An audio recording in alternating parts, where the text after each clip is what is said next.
मेरे पास इतना पैसा आता है इतना आप सोच भी नहीं सकते। मेरे लाइफ स्टाइल कोई भी जिस चीज पर मैं बात करता हूँ मेरी हो जाती है, मुझे सोचना नहीं पड़ता खरीदने के लिए। ये ताकत सिस्टम ने मेरे को दी।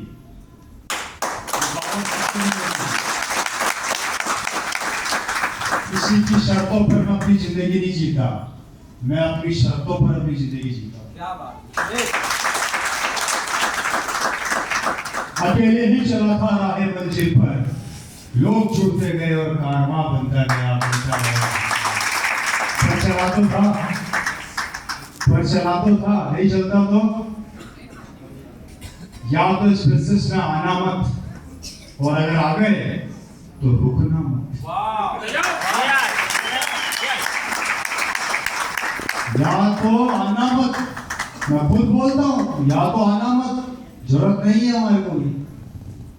आज से 25 साल सॉरी आज से 20 साल 22 साल पहले मेरे फादर ने जब चालू किया तब लोग बोला करते थे ये कोई चलेगी क्या, ऐसे कोई चलती है क्या। आज 22 साल बाद लोग यही बोलते हैं, तो फिर चलती कैसे है, चलती कैसे है। अरे किसको चेक कर रहे हो यार, इस कंपनी को। साले 22 साल के अंदर हिला के रख दिया पूरे हिंदुस्तान को, आप उसको चेक कर रहे हो, खुद को चेक कर रहे हो, खुद का। अरे जब रवि शर्मा की भूख अभी भी खत्म नहीं हुई है, आपको तो बहुत आगे जाना है मेरे दोस्त। हम हैं आपके साथ खड़े, लेकिन कम से कम अपना हाथ तो बढ़ाइए, अपने हाथ को हमारे हाथ में तो रखिए।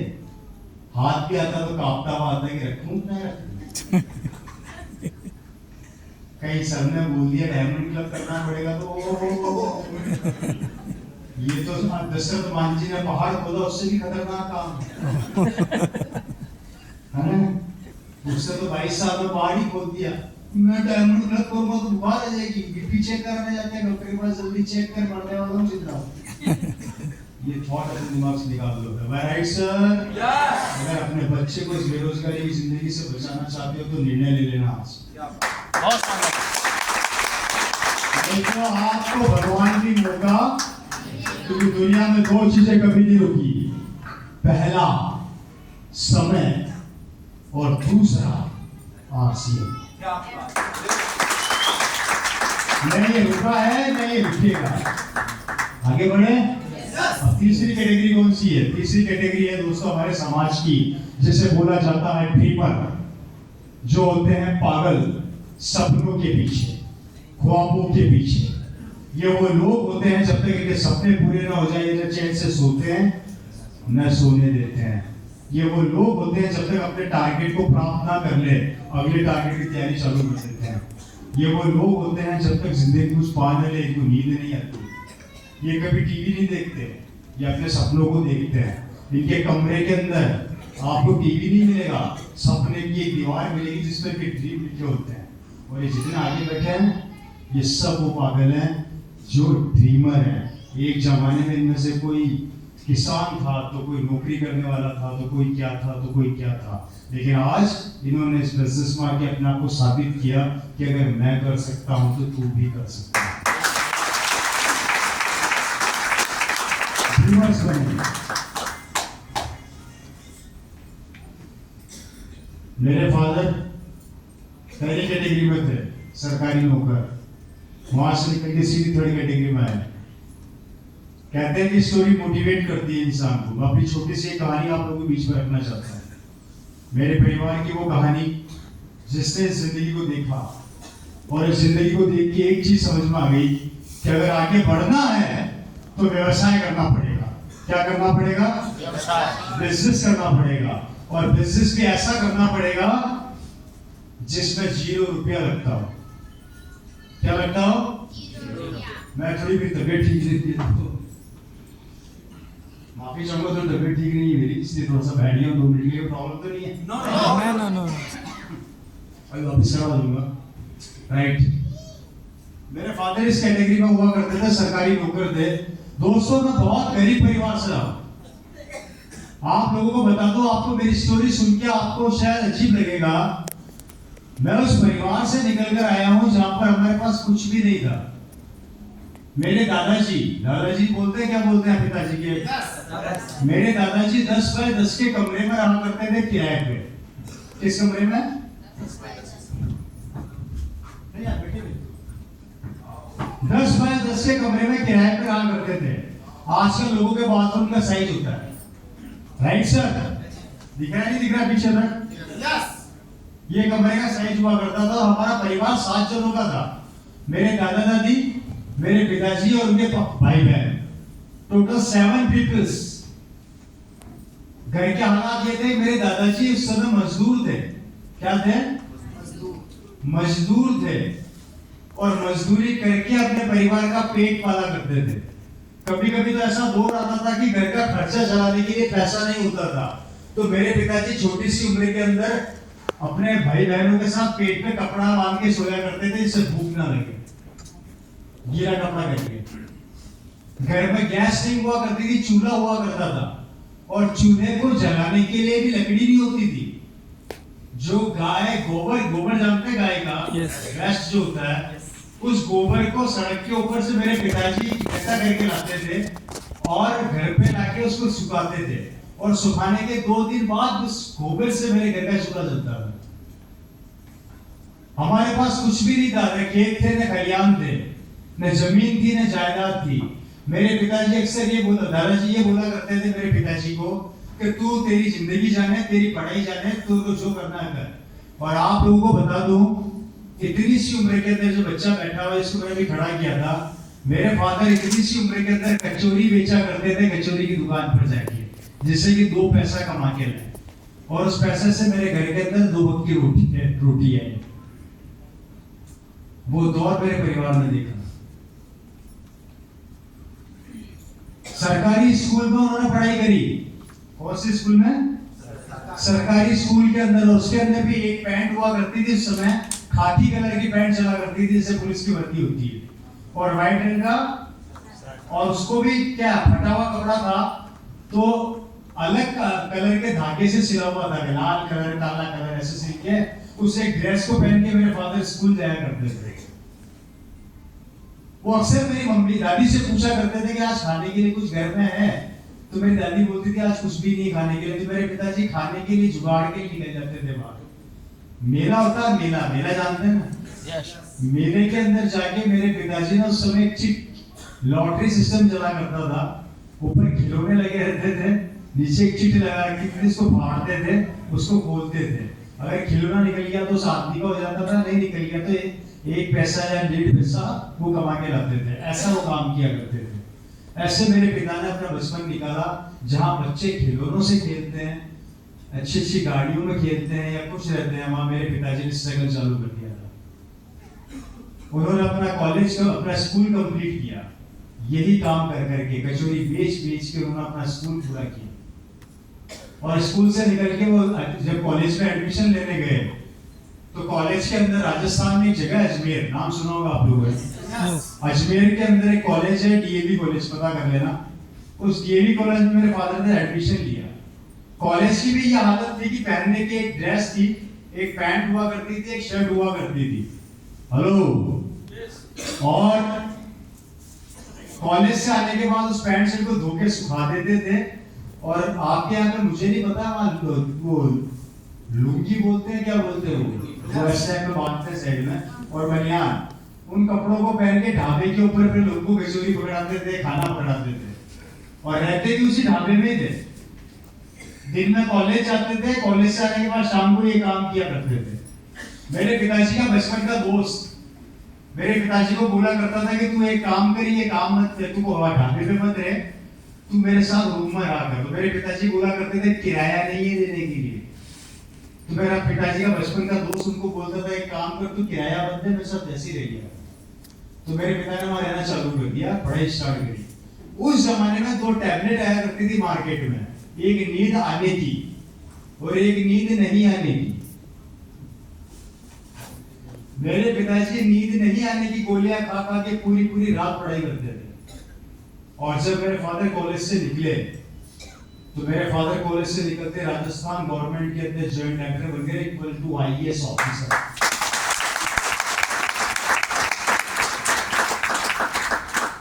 एक महीने की सैलरी 25,000 रुपया महीना उस जमाने में, जैसा भी किसी संक्षेप में बताया था, आपने बताया था, जो स्टोरी आपने भी सुनी है।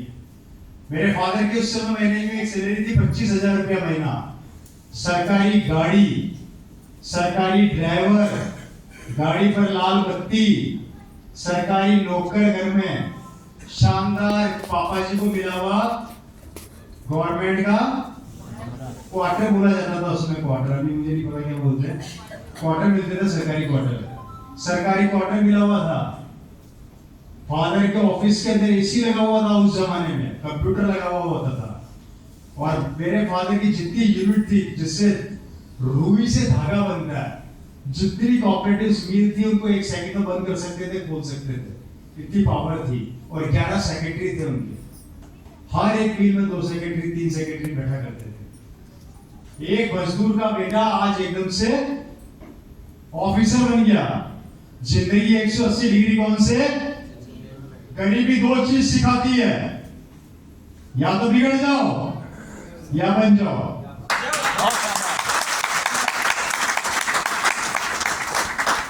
या तो बिगड़ जाओ या बन जाओ।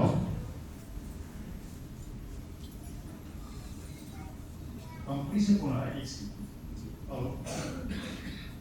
हेलो,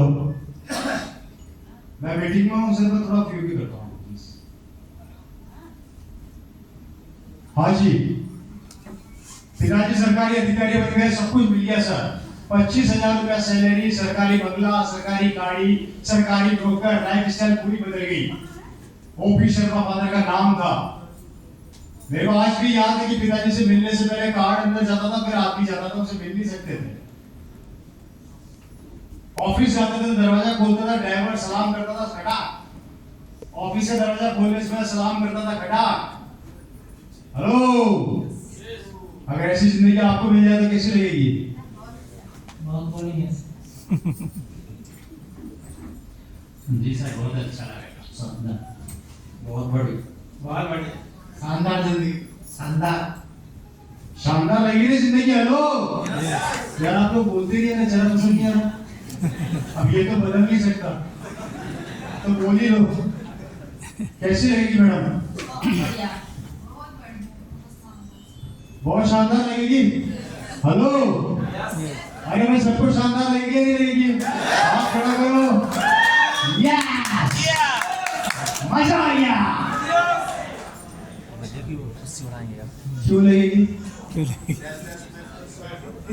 क्यों लगेगी? क्यों लगेगी? देखो अब देखो, आप ही अब यही लो। मेरे कुछ क्वेश्चन का उत्तर दीजिएगा। जिंदगी शानदार लगी ना? ओके। सरकारी बंगला किसका, पिताजी का या सरकार का? सरकार, सरकारी गाड़ी किसकी, पिताजी की या सरकार की? सरकार की, लाल बत्ती किसकी, पिताजी की या सरकार की? सरकार की, नौकर किसके, पिताजी की या सरकार के? सरकार की, वो कुर्सी किसकी, मेरे पिताजी की या सरकार की? सरकार की, मेरे पिताजी का क्या?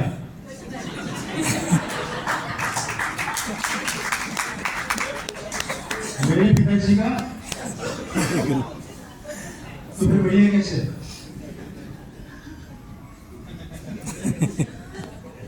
पागलों की तरह भाग रहे हो सरकारी नौकर बनने के लिए। 70 साल गुलामी करके जब रिटायर हो गए ना, 60-70 साल में, तो उस ऑफिस का चपरासी भी आपसे यही पूछ रहा कि तू कौन?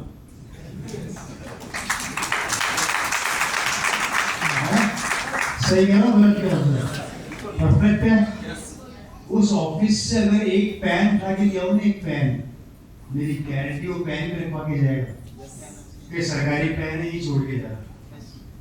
तो मुझे बताइए, जब कुछ सब कुछ सरकार का, मेरे पिताजी का कुछ तो बढ़िया, कैसे और इतने दीवाने क्यों हो रहे हो आप सरकारी नौकरी के पीछे? 60 साल नौकरी करने के बाद 60 लाख रुपए मिलते हैं, जो आपके प्रोविडेंट फंड में इकट्ठा होते हैं, जो भी आपको बोलते हैं। वो पैसा मिलने के बाद 60 साल के अंदर 70 साल की उम्र तक आते आते उस 50-60 लाख रुपए में से 20 से 30 लाख रुपए खर्च हो जाते हैं घर बनाने में, 20 लाख रुपए खर्च हो जाता है बच्चों की एजुकेशन में, 10 लाख में 12 लाख खर्च हो जाते हैं बच्चों की शादी में, ये तो खत्म नहीं हुआ। अगर एक बच्चा और तो फिर कर्जा और लेना पड़ता है, कर्जा और लेना पड़ता है शादी करने के लिए। ठीक है सर। अरे 70 साल की नौकरी करने के बाद 80 साल की उम्र तक आते आते बैंक बैलेंस हो जाता है 0। और बैंक बैलेंस 0 होने के बाद अपनी बहू को बोलते हैं, बहू एक कप चाय पिला दे, तो बहू बोलती है चुपचाप कोने में बैठे ना, जब टाइम होगा तब पिलाऊंगी। 70 साल गुलामी करने के बाद सरकार की अगर आपके बुढ़ापे का बैंक बैलेंस 0 हो जाता है, आपकी कोई वैल्यू नहीं रहती, तो ऐसी नौकरी किस काम की जिसके पीछे आप लोग भागे जा रहे हो, पागल हो रखे हो।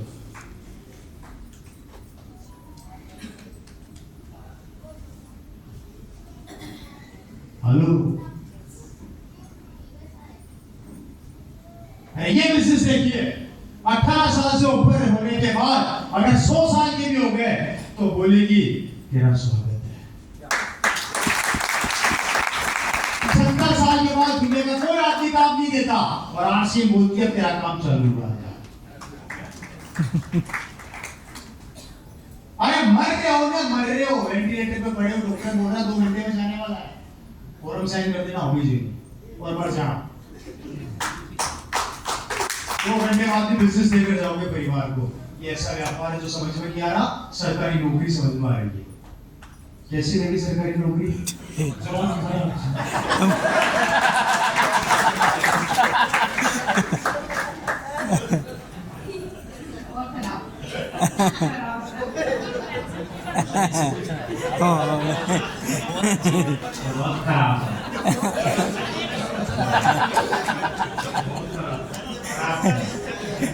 खराब बहुत खराब।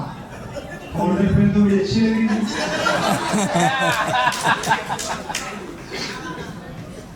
थोड़ी देर पहले तो साहब नौकर सरकारी अधिकारी है जी। ये साहब जब तक चेयर पे हैं रोज इनको सलाम पड़ता है और जिस दिन चेयर से जाएंगे उस दिन वो भी बोलेगा कौन, चलो और ये आपका काम अब दूसरा आने वाला है। ऐसी नौकरी किस काम की दोस्तों, सोच कर देखिए आपको। ये चीज मेरे फादर को समझ में आ गई, उनको समझ में आ गया कि नौकरी करने से तो काम चलने वाला नहीं है। उन्होंने कुछ भी नहीं किया। उन्होंने एक छोटा सा काम किया, वो निर्णय का इंतजार कर रहे थे, बिजनेस का इंतजार कर रहे थे कि बिजनेस क्या करें। तभी आपसे बिजनेस हमारे परिवार में आया। एक शख्स बिनौरा से चलकर ये बिजनेस मेरी फैमिली में लेकर आए। वो शख्स ने बोला शर्मा साहब कपड़े पहनने से पैसा आता है, मैं आप लोगों को ले जा रहा हूँ सन 2000 के अंदर। 2000 वो शख्स बिजनेस को लेकर आए। उन्होंने बोला शर्मा साहब कपड़ा पहनने से पैसा आता है। मेरे फादर ने बिजनेस को देखा, ज्वाइन किया और ज्वाइन करने के बाद काम स्टार्ट किया। मुझे आज भी वो दिन वो दौर याद है जब बिजनेस उनके पास आया था तो मेरे फादर ने पूरी कॉलोनी में आरसीएम सबको बताया, किसी ने ज्वाइन नहीं किया, रिश्तेदारों को बताया ज्वाइन नहीं किया। जब जब मेरे फादर को इस बिजनेस के बारे में मना किया जाता था, उनकी एनर्जी का लेवल बढ़ जाता था, वो और तेजी से काम करना चालू करते थे। कारण उनको इस बिजनेस का विजन समझ में आ गया था, इस बिजनेस की गहराई समझ में आ गई थी, जिस गहराई को हम आपको समझाने का प्रयास कर रहे हैं। और उन्होंने दिन रात एक किया, एक पैंट पीस को दिखा के, एक पैंट पीस को दिखा के, एक पैंट पीस को दिखा के, एक पैंट पीस को दिखा के उन्होंने अपना नेटवर्क बनाया। और 1 साल बाद मेरे फादर का एक महीने की इनकम थी 1,27,000 रुपया महीना।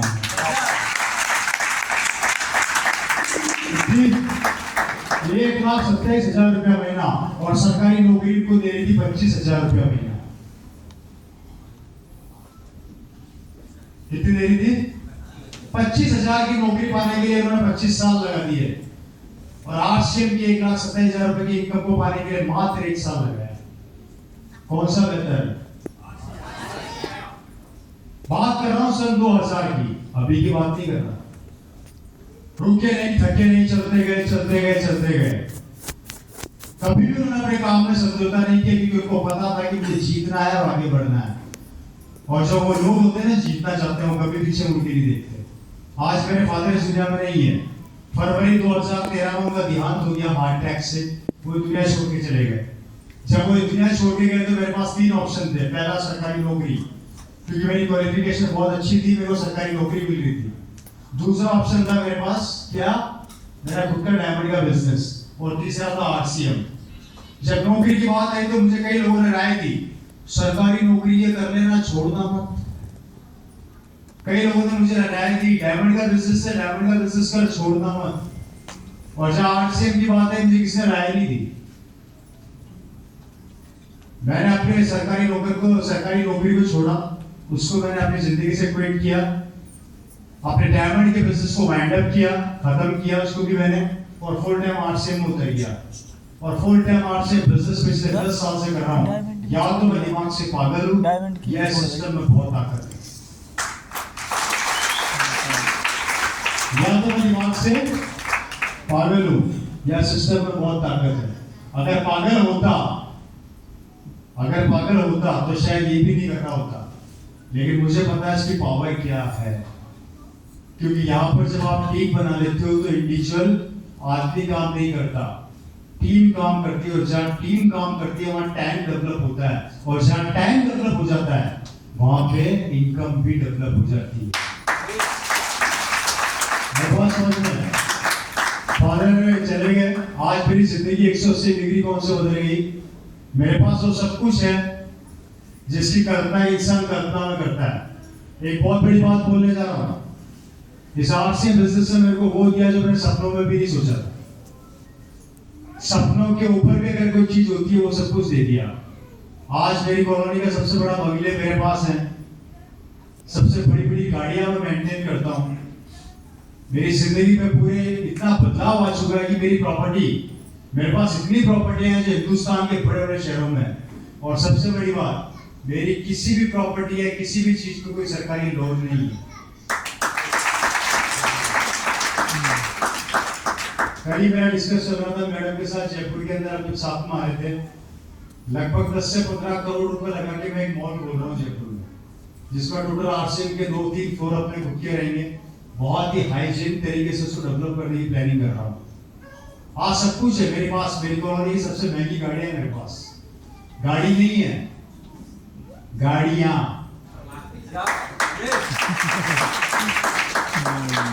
मेरी गाड़ियों की सबसे महंगी कार जो पूरे हिंदुस्तान उसको देखता है, उनका ड्रीम है, वो है दोस्तों मेरी सबसे प्यारी गाड़ी जो मेरी कारों में जो शुमार होती है, जिसको सिर्फ और सिर्फ मैं ही चलाता हूँ, जबकि मेरे पास 2 ड्राइवर हैं। मेरे पास सबसे मेरी महंगी कार वो है BMW, जिसका एक टायर ही 40,000 रुपए का आता है। कितने का आता है? 40,000। Mercedes, Audi, Skoda, Kia Seltos, Ford Figo, Skoda, ये मेरी कारों का कलेक्शन है। और चलाने का और मेरी सब गाड़ियों का नंबर एक ही है, 5654। सब गाड़ियों का नंबर एक का भी नंबर दूसरा नहीं है। ये होती है लाइफ स्टाइल। जब अपनी BMW लेके कॉलोनी से निकलता हूँ ना, आए है तब लोग मेरे को पड़ोसी बोलते हैं, वाह क्या जिंदगी है। मेरी गाड़ी को आगे देखते हैं झुक के।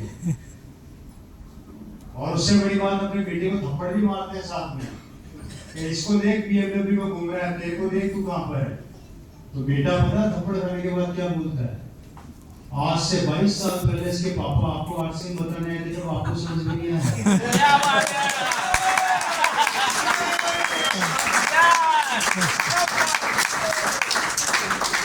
आज से 22 साल पहले जब इसके पापा पैंट पीस लेकर आए थे, तब तो बोल रहे थे कि शर्मा जी पागल हो गए। आज 22 साल बाद आपको BMW नजर आ रही है। इस दुनिया चमत्कार को नमस्कार करती है। आपके कर्मों को कोई नहीं देखेगा सर कि आप कितनी मेहनत कर रहे हो। जिस दिन स्टार बन जाओगे ना, सब सलाम करेंगे। करना क्या है, कुछ भी नहीं करना। रिलैक्स है। मेरा बैंक का मैनेजर परेशान, मैं अपने बैंक में जाता हूँ, मेरा मैनेजर में बोलता है हाथी आ गया। मैं कहा बोलो, मुझे हाथी बोलते हैं। मैं कहा हाथी क्यों बोलते हो? बोले मेरी जिंदगी में 40 साल हो गए इस बैंक का मैनेजर हूँ मैं। कितने साल? 40 साल के करियर में मैंने हजारों लोगों को यहाँ पर आकर पैसा जमा कराते हुए भी देखा, निकालते हुए भी देखा। बड़े बड़े बिजनेसमैन जो पैसा जमा भी कराते हैं, और लेकिन पहला तो ऐसा हाथी राक्षस है जब भी बैंक में आता है सिर्फ निकालते ही निकालता है, जमा नहीं करता। मुझे याद ही नहीं आता कि 22 साल के करियर में मैंने कभी अपने अकाउंट में पैसा जमा कराया। जरूरत ही नहीं है, पहले ही खत्म नहीं होता, दूसरा बोलता आ रहा हूँ, दूसरा आता नहीं, तीसरा बोलता है मैं भी तैयार हूँ। इस आरसीएम के पैसे की सबसे बड़ी मजबूरी जानना चाहते हो क्या है? जानना चाहते हो? एक बार मैंने आरसीएम के पैसे से पूछा था, मैंने कहा मेरा पीछा कब छोड़ेगा? तो आरसीएम के पैसे ने मुझे रिप्लाई किया, गलती किसने करी? गलती किसने करी? डायमंड कौन बना? बोला मैं बना भुगत।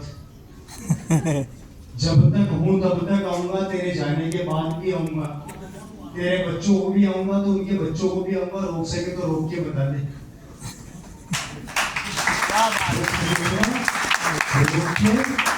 और इस दुनिया में लड़ाई किसकी है?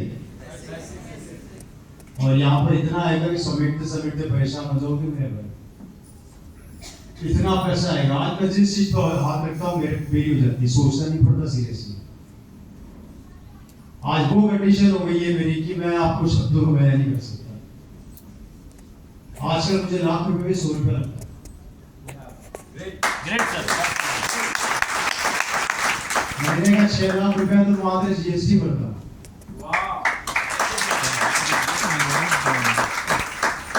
क्या भरता हूँ? जीएसटी। इनकम अलग है, आप कैलकुलेट करते रहना। जीएसटी निकाल लो, इनकम आ जाएगी। इनकम सिर्फ जीएसटी डाल रहा हूँ तो भी मैं। मेरा सी है चार्टेड अकाउंटेंट, मेरे से परेशान है। वो मेरे को बोलता है हेलो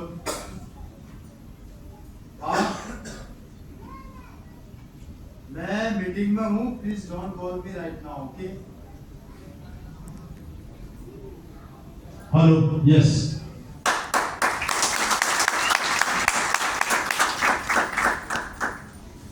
मेरा बैंक का मेरा सीए परेशान है कि भैया तेरी बैलेंस शीट को कैसे संभालूं। मेरा होता है कि तेरे खर्चे तो नाम मात्र के, इनकम इतनी बड़ी कि बड़े बड़े प्राइवेट लिमिटेड कंपनियों को नहीं होती। समझना मेरी बात को। राजस्थान के अंदर मेरा आईटीआर टॉप 10 में। क्या बात है। और क्या बताऊं, ये कम है? ये लग्जरी जिंदगी चाहते हो ना मेरे भाई, तो 5 साल इस बिजनेस का भूत बन गया।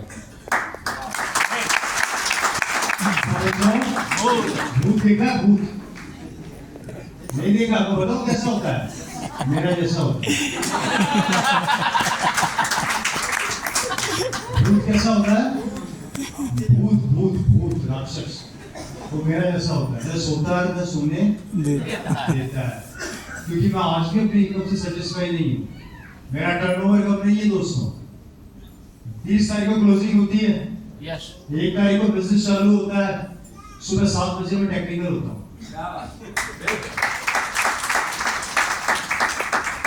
10 बजे एमरल्ड, 12 साढ़े 12 बजे स्टार एमरल्ड, लगभग 1:30-2 बजे के आसपास मैं रूबी की पिक कर जाता हूँ क्रॉस।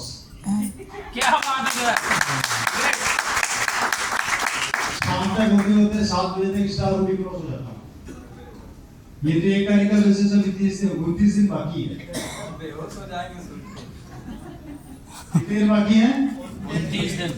29 दिन बाकी है। सोचो क्या होता होगा। 100 करोड़ से ऊपर है मेरा बिजनेस वॉल्यूम।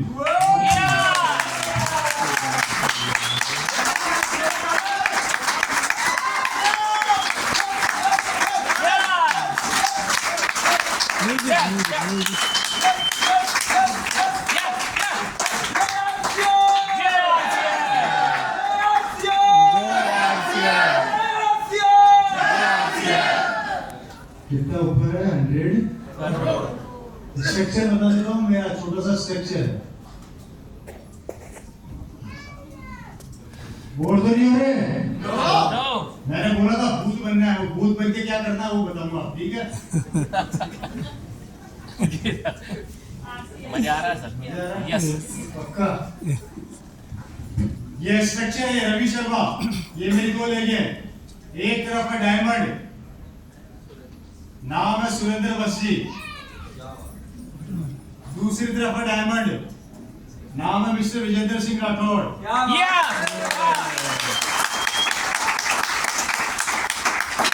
दोनों का टर्नओवर 50 करोड़ से ऊपर, 50 इधर 50 उधर, और मैं अकेला। ये बिजनेस मार्केट से जस्ट उल्टा है। मार्केट में गला काट के आगे बढ़ा जाता है, यहाँ गले लगा के आगे बढ़ा जाता है।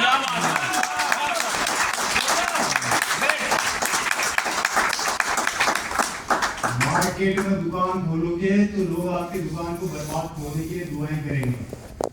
आरसीएम में दुकान खोलोगे तो लोग यहाँ पर आपकी दुकान खोल के मिठाई बांटेंगे। कैसे देंगे ना? मार्केट में धंधा चौपट करने के लिए भाई भाई का दुश्मन बना हुआ है, और यहाँ पे धंधा बढ़ाने के लिए कोई रिश्तेदार हो ना हो, कार मुझे गरमाएगी, नाचेंगे ये। और आश्चर्य की बात, मैं पता है क्या करता हूँ? मेरी जानना चाहते हो? मैं कुछ नहीं करता, आप लोग अपने लिए मांगते हो। मैंने अपनी जिंदगी को भगवान से कभी अपने लिए नहीं मांगा। मैंने भगवान से पता है क्या मांगता हूँ? अगरबत्ती जला के, हे प्रभु थोड़ी सी दया करना, मुझे कुछ नहीं चाहिए, मेरे इन दोनों डायमंडों को स्टार डायमंड बनाते हैं, मुझे कुछ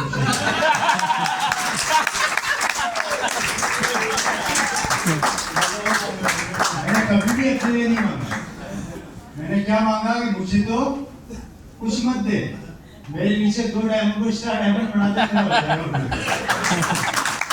ये दुनिया का वो व्यापार है जिसको चलाकर भी रोकना चाहोगे ना तो रुकेगा नहीं, चलाकर भी रोकना चाहोगे तो रुकेगा नहीं। और मैं एग्जांपल देके समझा सकता हूँ आपको, एग्जांपल लिटरली लाइव एग्जांपल दे सकता हूँ। आप आ जाइए, इनको बुला रहा हूँ, आप ही के बीच के लोग हैं। इनको मैं जयपुर से तो पैक करके लाया नहीं, पिपरिया से ही है ना? सर कैसा फील कर रहे हो आरसीएम में? बिंदास सर, बहुत बढ़िया। अपलाइन जो बोलती है उसकी बात को मानना चाहिए कि मानना चाहिए? 100% मानना चाहिए सर। अपलाइन भगवान तो नहीं होती, पर भगवान के बराबर होती है। Yes sir. अगर जो अपलाइन ने कही है वो करना चाहिए, करोगे? यस सर, बिल्कुल करेंगे। मैं आपके अपलाइन में आता हूँ तो मेरी बात भी मानोगे? Yes sir. वादा करते हो? वादा करते। कसम खाते हो? कसम खाते। आरसीएम छोड़ दो।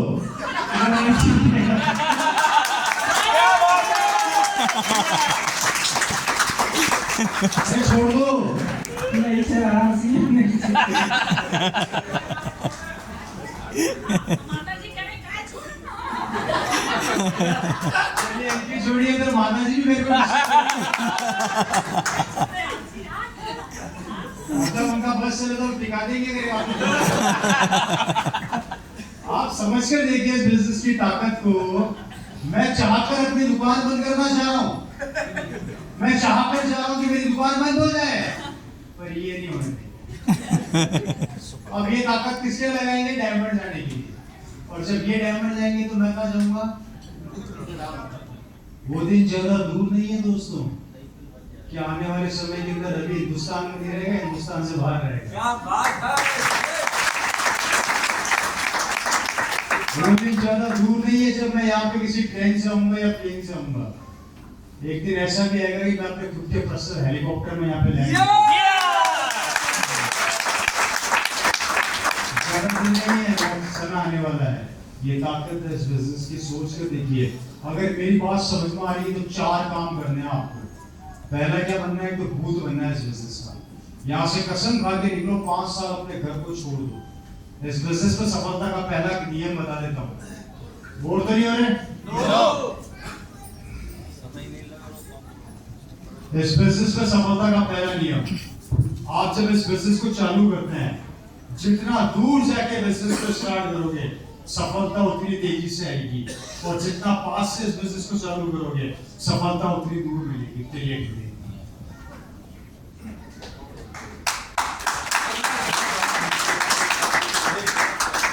पिपरिया सिटी में रहकर अगर आप 50 किलोमीटर के दायरे में व्यापार करोगे, आप कभी टेक्निकल से ऊपर नहीं जा सकते। लेकिन आप जैसे पूरे एमपी को छोड़ के यूपी में घुस गए, महाराष्ट्र में घुस गए, राजस्थान में घुस गए, हरियाणा घुस गए, आपके बिजनेस को आपने फैला दिया, उस दिन आपको डायमंड बनने से कोई नहीं रोक सकता। दिया कितना भी उजाला कर ले पर खुद के नीचे अंधेरा ही रखता है। और ये इस बिजनेस का नियम है, आप कितना भी लोकल में काम कर लो, बड़ा हो ही नहीं पाओगे, लेवल पे से रुक जाओगे। अगर उस लेवल को तोड़ना चाहते हो तो बिजनेस को फैला दो, जैसे बाज अपने पंखों को फैलाता है ना, वैसे इस बिजनेस को फैला दो। उससे जितना दूर जाके इस बिजनेस को करोगे, सफलता उतनी जल्दी आएगी। 5 साल के लिए अपने घर को छोड़ दो, भूल जाओ अपने बीवी और बच्चों की शकल, कोई फर्क नहीं पड़ता। 5 साल बाद, जिस दिन 5 साल बाद बीवी जिस चीज पर हाथ रखेगी ना, उसको मिलेगा। क्या काम करते हैं, कर सकते हैं। पहला काम, खुद पर बिलीव लेवल कभी कमजोर मत होने देना। इस आर्ट्स बिजनेस में जब हम आते हैं तो सबसे पहले लोग अटैक करते हैं हमारे दिमाग पे। ये हमारा दिमाग अगर कमजोर है तो ये हमारे दिमाग के अंदर घुस के हमारी बॉडी को पैरालाइसिस कर देता है। कारण आप जब बिजनेस में घुसते हैं तो नेगेटिविटी से टकराते हैं। ये कोई संभव है क्या?